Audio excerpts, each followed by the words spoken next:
नमस्कार शिक्षक मित्रांनो, महा TET 2026ची तयारी करणाऱ्या सर्वांचे मनपूर्वक स्वागत. जर तुम्ही पेपर 1 किंवा पेपर 2 देणार असाल तर आजचा हा व्हिडिओ तुमच्यासाठी अत्यंत महत्त्वाचा आहे. कारण आज आपण पाहणार आहोत इतिहास आणि भूगोल विषयातील 50 अतिसंभाव्य प्रश्न, जे परीक्षेत विचारले जाण्याची दाट शक्यता आहे. म्हणून हा व्हिडिओ शेवटपर्यंत नक्की पहा आणि प्रत्येक प्रश्न स्वतः सोडवण्याचा प्रयत्न करा. जर आपल्या चॅनलवर नवीन असाल तर चॅनलला सबस्क्राईब करा आणि आपल्या TETची तयारी करणाऱ्या मित्रांपर्यंत सुद्धा हा व्हिडिओ नक्की शेअर करा. चला तर मग व्हिडिओला सुरुवात करूया. प्रश्नांची उत्तरे येत असतील तर कमेंटमध्ये नक्की देण्याचा प्रयत्न करा. प्रश्न पहिला, भारतात होम रूल लीगची स्थापना कोणी केली? तर याचे उत्तर आहे पर्याय क्रमांक 1, ॲनी बेझंट व टिळक. 1916 मध्ये ॲनी बेझंट यांनी मद्रासमध्ये आणि टिळकांनी पुण्यात स्वतंत्रपणे होम रूल लीगची स्थापना केली होती. ती स्वराज्याच्या मागणीसाठी करण्यात आलेली होती. प्रश्न दुसरा, पुणे करार कोणत्या 2 नेत्यांमध्ये झाला? याचे उत्तर आहे पर्याय क्रमांक 1, गांधी व आंबेडकर. 1932 मध्ये गांधी व आंबेडकर यांच्यात पुणे करार झाला, ज्यामुळे दलितांसाठी स्वतंत्र मतदारसंघाऐवजी संयुक्त मतदारसंघात आरक्षित जागा निश्चित झाल्या. प्रश्न क्रमांक 3, मुंडा उठाव कोणी आणि कोणत्या वर्षी नेतृत्व केले? याचे उत्तर आहे पर्याय क्रमांक 1, बिरसा मुंडा. 1899 ते 1900. बिरसा मुंडा यांनी 1899 ते 1900 दरम्यान छोटा नागपूर भागात इंग्रजांविरुद्ध उल गुलान म्हणजेच महान बंड हा आदिवासी उठाव घडवला. प्रश्न क्रमांक 4, गदर पार्टीची स्थापना कोठे झाली? याचे उत्तर आहे सॅन फ्रान्सिस्को, अमेरिका.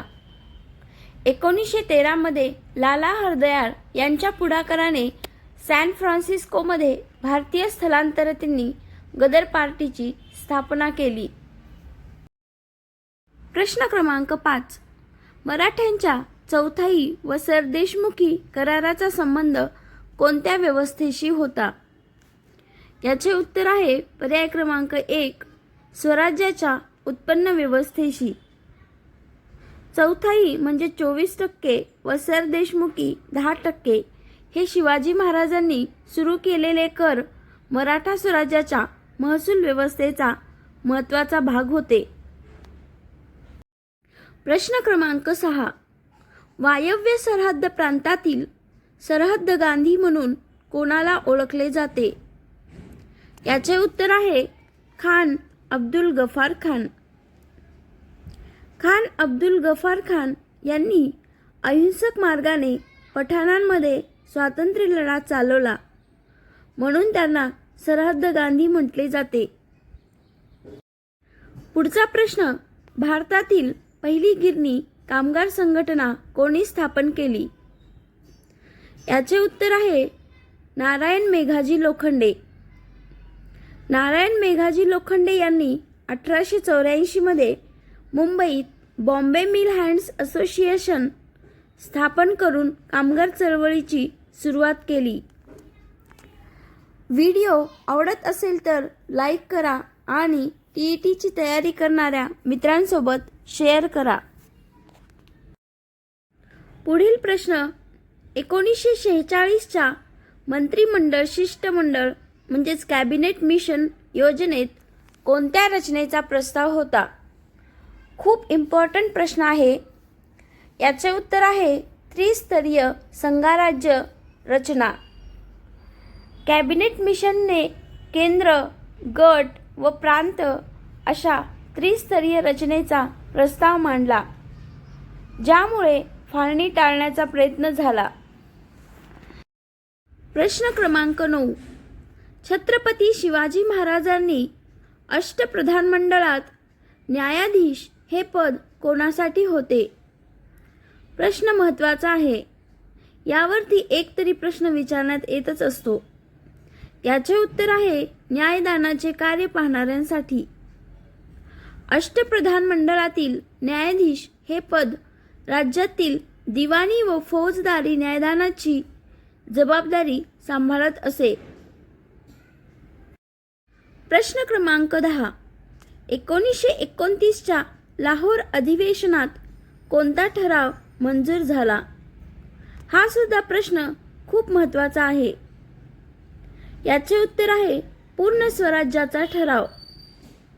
डिसेंबर 1929 मध्ये लाहोर अधिवेशनात जवाहरलाल नेहरूंच्या अध्यक्षतेखाली पूर्ण स्वराज्य काँग्रेसचे अंतिम ध्येय घोषित केले गेले.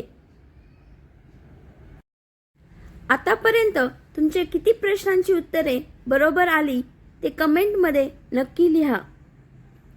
पुढचा प्रश्न, दीन-ई-इलाही हा पंथ कोणत्या मुघल बादशहाने सुरू केला? याचे उत्तर आहे अकबर. 1582 मध्ये अकबराने विविध धर्मातील चांगल्या तत्वांचा समन्वय साधून दीन-ई-इलाही हा सर्व धर्म समभावाचा पंथ सुरू केला.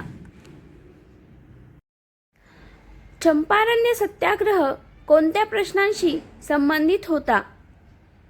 याचे उत्तर आहे निळीच्या लागवडीवरील शेतकरी शोषण.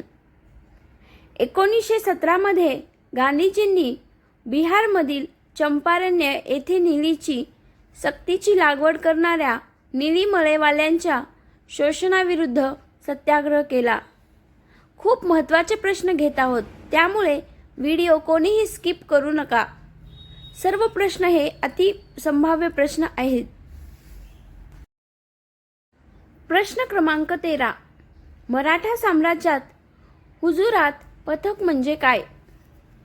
राजाचे स्वतःचे खास सैन्य पथक म्हणजेच हुजुरात पथक. हुजुरात हे छत्रपतींच्या प्रत्यक्ष नियंत्रणाखालील व पूर्णपणे राजाच्या व्यक्तिगत आज्ञेखाली असणारे खास सैन्य पथक होते. प्रश्न क्रमांक 14. सालीबाई बेगम हजरत महल कोणत्या ठिकाणाहून 1857च्या उठावाचे नेतृत्व करत होत्या? याचे उत्तर आहे लखनौ, अवध. बेगम हजरत महल यांनी आपल्या मुलाला नवाब घोषित करत लखनौमधून म्हणजेच अवध संस्थान 1857च्या उठावाचे नेतृत्व केले. प्रश्न क्रमांक 15. इल्बर्ट बिल वाद कोणत्या मुद्द्याशी संबंधित होता? याचे उत्तर आहे पर्याय क्रमांक 1 न्यायाधीशांना युरोपियनवर खटला चालवण्याचा अधिकार. इल्बर्ट बिलाने भारतीय न्यायाधीशांना युरोपियन गुन्हेगारांवर खटला चालवण्याचा अधिकार देण्याचा प्रयत्न केला, ज्याला युरोपियन समाजाने तीव्र विरोध केला. प्रश्न क्रमांक 16. सम्राट हर्षवर्धनच्या काळातील प्रसिद्ध चीनी प्रवासी कोण होता? याचे उत्तर आहे पर्याय क्रमांक 1 ह्युएन त्सांग. ह्युएन त्सांग हा चीनी बौद्ध भिक्षू सम्राट हर्षवर्धनच्या काळात भारतात आला व त्याने नालंदा विद्यापीठासह भारताचे विस्तृत वर्णन लिहिले. प्रश्न क्रमांक 17. 1907च्या सुरत अधिवेशनात काँग्रेसमध्ये कोणती फूट पडली? प्रश्न महत्त्वाचा आहे. याचे उत्तर आहे पर्याय क्रमांक 1 जहाल व मवाळ गटात फूट. 1907च्या सुरत अधिवेशनामध्ये टिळकांच्या नेतृत्वाखाली जहाल मतवादी व गोखलेंच्या नेतृत्वाखाली मवाळ मतवादी यांच्यात मतभेद होऊन काँग्रेसमध्ये फूट पडली. प्रश्न क्रमांक 18. वंदे मातरम गीताचे लेखक कोण व कोणत्या कादंबरीतून ते घेतले आहे? याचे उत्तर आहे पर्याय क्रमांक 1 बंकिमचंद्र चट्टोपाध्याय आणि आनंद मठ. बंकिमचंद्र चट्टोपाध्याय यांनी वंदे मातरम हे गीत त्यांच्या आनंद मठ या कादंबरीत समाविष्ट केले, जे नंतर स्वातंत्र्य लढ्याचे प्रेरणागीत बनले. प्रश्न क्रमांक 19 मराठी शाहीतील रामचंद्र पंत अमात्य यांनी कोणता प्रसिद्ध ग्रंथ लिहिला? याचे उत्तर आहे पर्याय क्रमांक 1 आज्ञापत्र. रामचंद्र पंत अमात्य यांनी आज्ञापत्र हा प्रशासन व राज्यकारभाराविषयी मार्गदर्शक ग्रंथ लिहिला, जो मराठा प्रशासनाचे तत्वज्ञान स्पष्ट करतो. 1908 मध्ये अलीपूर बॉम्ब प्रकरणात कोणाचा सहभाग होता? दिलेल्या पर्यायांपैकी याचे योग्य उत्तर आहे पर्याय क्रमांक 1 अरविंद घोष. 1908च्या अलीपूर बॉम्ब प्रकरणात अरविंद घोष यांना क्रांतिकारी कारवायांच्या संशयावरून अटक झाली, जरी नंतर ते निर्दोष सुटले. प्रश्न क्रमांक 21 गांधीजींच्या सत्याग्रह तत्वज्ञानावर कोणत्या परदेशी विचारवंताचा सर्वाधिक प्रभाव होता? याचे उत्तर आहे लिओ टॉल्स्टॉय. हा एक रशियन विचारवंत होता. यांच्या अहिंसा व साधेपणाच्या विचारांचा गांधीजींच्या सत्याग्रह तत्वज्ञानावर मोठा प्रभाव होता. प्रश्न क्रमांक 22 मुंबई गिरणी कामगारांचा 1928चा संप कोणाच्या नेतृत्वाखाली झाला? याचे उत्तर आहे कम्युनिस्ट गिरणी कामगार संघटना. 1928चा मुंबईतील मोठा गिरणी संप कम्युनिस्ट विचारसरणीच्या कामगार संघटनांच्या नेतृत्वाखाली झाला, जो भारतीय कामगार चळवळीतील महत्त्वाचा टप्पा होता. हा प्रश्न सुद्धा खूप इम्पॉर्टंट आहे. प्रश्न क्रमांक 23 भारतातील पहिले स्वातंत्र्य युद्ध संदर्भात व्ही.डी. सावरकर यांच्या पुस्तकांचे नाव काय? याचे उत्तर आहे the Indian war of independence 1857. सावरकरांनी 1857च्या उठावाला स्वातंत्र्य युद्ध म्हणून मांडणारा ग्रंथ the Indian war of independence 1857 लिहिला, जो प्रथम गुप्तपणे प्रकाशित झाला होता. प्रश्न क्रमांक 24 छत्रपती शिवाजी महाराजांच्या आरमाराचे प्रमुख सरखेल कोण होते? याचे उत्तर आहे कान्होजी आंग्रे. कान्होजी आंग्रे हे मराठा आरमाराचे प्रसिद्ध सरखेल होते, ज्यांनी पश्चिम किनारपट्टीवर परकीय सत्तांना मोठे आव्हान दिले. प्रश्न क्रमांक 25 1942च्या भारत छोडो आंदोलनादरम्यान भूमिगत राहून रेडिओ प्रसारण कोणी चालवले? प्रश्न खूप महत्त्वाचे घेतलेले आहेत, त्यामुळे सर्वांनी व्हिडिओ काळजीपूर्वक पहा आणि व्हिडिओ स्किप करू नका. याचे उत्तर आहे उषा मेहता. उषा मेहता यांनी 1942 मध्ये भूमिगत राहून गुप्त काँग्रेस रेडिओ चालवला, ज्यातून भारत छोडो आंदोलनाचा संदेश देशभर पोहोचवला होता. यापुढील आपण भूगोल या विषयावरील 25 प्रश्न पाहणार आहोत. सर्व प्रश्न खूप महत्त्वाचे आहेत, त्यामुळे सर्वांनी व्हिडिओ काळजीपूर्वक पाहायचा आहे. प्रश्न क्रमांक 1 भारतातील काळी माती म्हणजेच रेगूर माती कोणत्या पिकासाठी सर्वाधिक उपयुक्त आहे? हा प्रश्न खूप वेळा रिपीट होत असतो. याचे उत्तर आहे कापूस. काळी माती ही ओलावा धरून ठेवण्याच्या क्षमतेमुळे कापूस पिकासाठी अत्यंत उपयुक्त आहे. प्रश्न क्रमांक 2 भारतीय मान्सूनवर एल निनो घटनेचा साधारणपणे कोणता परिणाम होतो? याचे उत्तर आहे मान्सून कमजोर होतो किंवा पाऊस कमी होतो. एल निनो घटनेमुळे पॅसिफिक महासागरातील तापमान वाढते, ज्यामुळे भारतीय उपखंडात मान्सून कमजोर होऊन सरासरीपेक्षा कमी पाऊस पडण्याची शक्यता वाढते. पुढचा प्रश्न, महाराष्ट्रातील कोयना जलविद्युत प्रकल्प कोणत्या नदीवर आहे? याचे उत्तर आहे कोयना नदी.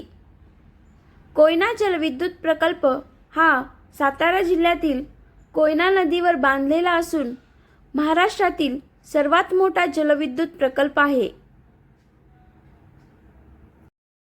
नंतरचा प्रश्न, दख्खनचे पाषाण कोणत्या प्रकारच्या खडकांपासून तयार झाले आहेत? याचे उत्तर आहे ज्वालामुखी बेसाल्ट खडक. दख्खनचे पाषाण हे क्रिटेशियस काळातील प्रचंड ज्वालामुखी उद्रेकातून तयार झालेल्या बेसाल्ट लाव्हा खडकांचे थर आहेत, जे महाराष्ट्राच्या मोठ्या भागात पसरलेले आहेत. पुढील प्रश्न, भारताच्या लोकसंख्येच्या घनतेनुसार 2011च्या जनगणनेत सर्वाधिक घनता कोणत्या राज्यात होती? याचे उत्तर आहे बिहार. 2011च्या जनगणनेनुसार बिहार राज्यात लोकसंख्येची घनता सर्वाधिक म्हणजे सुमारे 1102 प्रति चौरस किलोमीटर नोंदवली गेली. प्रश्न, जेट प्रवाहामुळे भारतात कोणत्या ऋतूतील हवामानावर परिणाम होतो? याचे उत्तर आहे हिवाळी मान्सून व पश्चिमी विक्षोभ. उपोष्णकटिबंधीय जेट प्रवाहामुळे हिवाळ्यात पश्चिमी विक्षोभ भारतात येतात, ज्यामुळे उत्तर भारतात हिवाळी पाऊस व बर्फवृष्टी होते. प्रश्न महत्त्वाचा आहे. प्रश्न क्रमांक 7, महाराष्ट्रातील भीमाशंकर अभयारण्य कोणत्या वैशिष्ट्यपूर्ण प्राण्यांसाठी ओळखले जाते? याचे उत्तर आहे शेकरू. भीमाशंकर अभयारण्य हे महाराष्ट्र राज्य प्राणी असलेल्या शेकरू या प्राण्याच्या संरक्षणासाठी विशेष प्रसिद्ध आहे. प्रश्न क्रमांक 8, भारतातील पूर्व पश्चिम कॉरिडॉर हा द्रुतगती महामार्ग कोणत्या 2 शहरांना जोडतो? प्रश्न अति महत्त्वाचा आहे. याचे उत्तर आहे पोरबंदर गुजरातमधील ते सिलचर आसाममधील. सुवर्ण चतुष्कोन योजनेअंतर्गत पूर्व पश्चिम कॉरिडॉर हा गुजरातमधील पोरबंदर ते आसाममधील सिलचर या शहरांना जोडणारा महामार्ग आहे. प्रश्न क्रमांक 9, सह्याद्रीतील घाटमाथ्यावरील पठारी प्रदेशास स्थानिक भाषेत काय म्हणतात? याचे उत्तर आहे सडा म्हणजेच पठार. सह्याद्री पर्वतरांगेतील सपाट पठारी माथ्याच्या भागास स्थानिक भाषेत सडा किंवा पठार असे म्हणतात, जेथे विशिष्ट प्रकारची परिस्थितिकी आढळते. प्रश्न क्रमांक 10, भारताच्या किनारपट्टीवरील खंबायतचे आखात कोणत्या राज्याजवळ आहे? याचे उत्तर आहे गुजरात. खंबायतचे आखात गुजरात राज्याच्या किनारपट्टीवर अरबी समुद्रात असलेले महत्त्वाचे आखात आहे. प्रश्न क्रमांक 11, त्यापूर्वी आत्तापर्यंत किती प्रश्नांची उत्तरे बरोबर आली ते कमेंटमध्ये नक्की लिहा. मान्सूनच्या आगमनाची तारीख भारतात साधारणपणे कोणत्या किनाऱ्यावर सर्वप्रथम नोंदवली जाते? याचे उत्तर आहे केरळचा किनारा. नैऋत्य मान्सून भारतात सर्वप्रथम केरळच्या किनाऱ्यावर साधारण 1 जूनला पोहोचतो. तेथून तो उत्तरेकडे सरकतो. प्रश्न क्रमांक 12, महाराष्ट्रातील विदर्भ विभागातील प्रमुख नदी प्रणाली कोणती आहे? याचे उत्तर आहे पर्याय क्रमांक 1 वैनगंगा, वर्धा, पैनगंगा. विदर्भ विभागातून वैनगंगा, वर्धा व पैनगंगा या नद्या वाहतात, ज्यापुढे वर्धा वैनगंगा संगमातून गोदावरी प्रणालीला मिळतात. प्रश्न अतिसंभाव्य आहे. प्रश्न क्रमांक 13. जागतिक हवामान बदलाच्या संदर्भात भारतातील सर्वाधिक असुरक्षित किनारी राज्य कोणते मानले जाते? याचे उत्तर आहे ओडिशा. वारंवार येणारी चक्रीवादळे व समुद्र पातळी वाढीच्या जोखमीमुळे ओडिशा हे हवामान बदलाच्या दृष्टीने भारतातील सर्वाधिक असुरक्षित किनारी राज्यांपैकी एक मानले जाते. प्रश्न क्रमांक 14. दक्षिण गंगोत्री हे भारताचे संशोधन केंद्र कोठे आहे? याचे उत्तर आहे अंटार्क्टिका. दक्षिण गंगोत्री हे भारताचे पहिले संशोधन केंद्र अंटार्क्टिकामध्ये आहे, जे 1983 ते 84 मध्ये स्थापन झालेले आहे आणि ते सध्या बर्फाखाली गेले आहे. प्रश्न क्रमांक 15.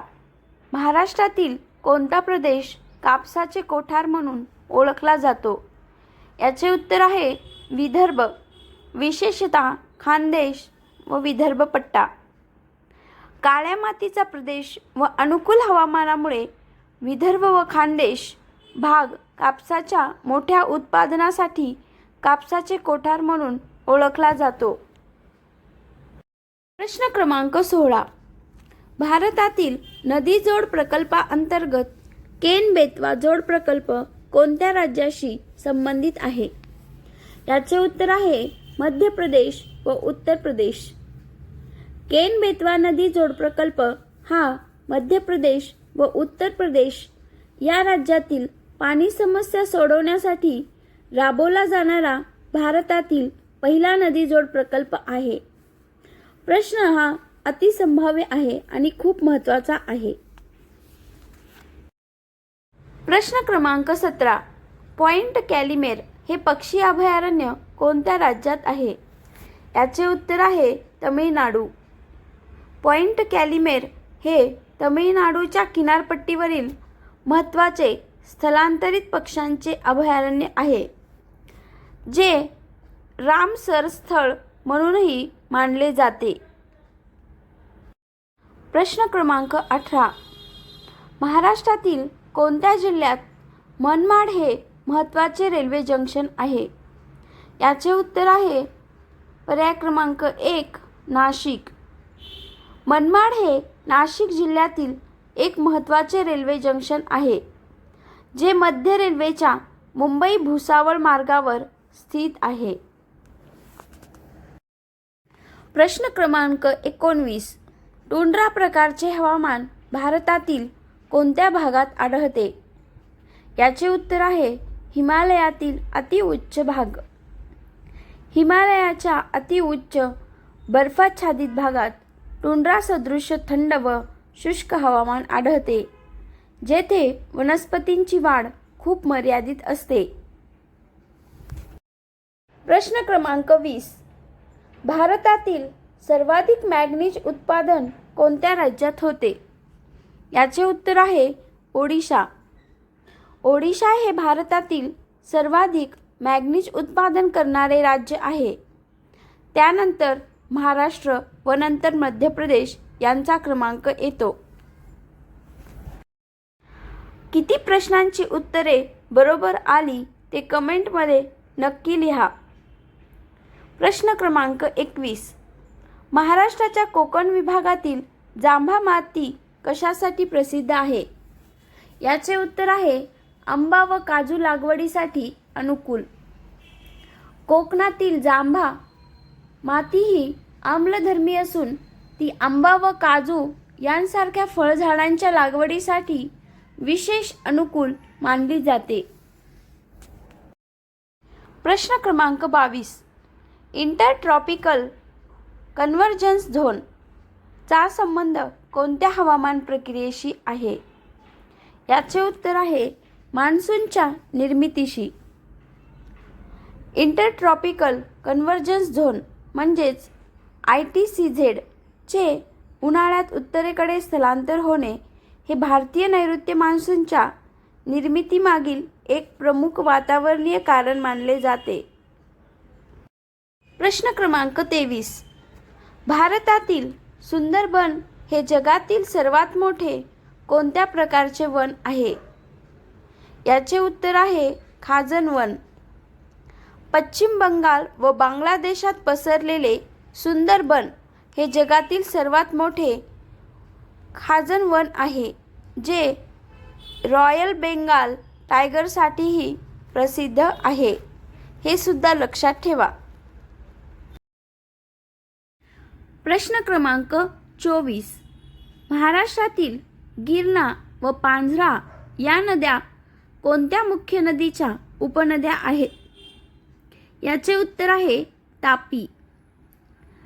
महाराष्ट्रातील गिरणा व पांझरा ह्या नद्या तापी मुख्य नदीच्या उपनद्या आहेत.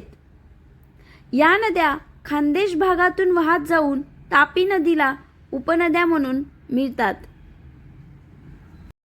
प्रश्न क्रमांक 25.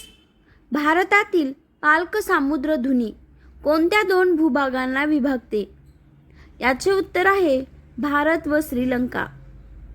पाल्क सामुद्रधुनी ही भारताच्या तामिळनाडू राज्यास श्रीलंकेपासून वेगळी करते आणि मन्नारच्या आखाताला बंगालच्या उपसागराशी जोडते. हा प्रश्न खूप वेळा एक्झाममध्ये येत असतो, त्यामुळे सर्वांनी काळजीपूर्वक लक्षात ठेवा. अशा प्रकारे आपण इतिहास व भूगोल विषयाचे 50 अतिसंभाव्य प्रश्न सोडवले आहेत. यांचा सराव पूर्ण केला आणि तुमचा स्कोअर कमेंटमध्ये नक्की लिहा. 50 पैकी किती? जर 40 पेक्षा कमी गुण आले असतील तर हा व्हिडिओ पुन्हा एकदा पहा आणि सर्व प्रश्नांची उजळणी करा. असेच सर्व विषयांचे महत्त्वपूर्ण व्हिडिओ पाहण्यासाठी चॅनलला सबस्क्राईब करा, लाईक करा, शेअर करा आणि बेल आयकॉन दाबायला विसरू नका. आपण इतिहास व भूगोल तसेच नागरिकशास्त्र या भागावरती सुद्धा खूप व्हिडिओ अपलोड केले आहेत, ते सुद्धा पाहून घ्या. आणि लक्षात ठेवा, यश त्यांनाच मिळते जे रोज सातत्याने अभ्यास करतात. एकच ध्येय, एकच निर्धार, मी TET पास होणारच. धन्यवाद.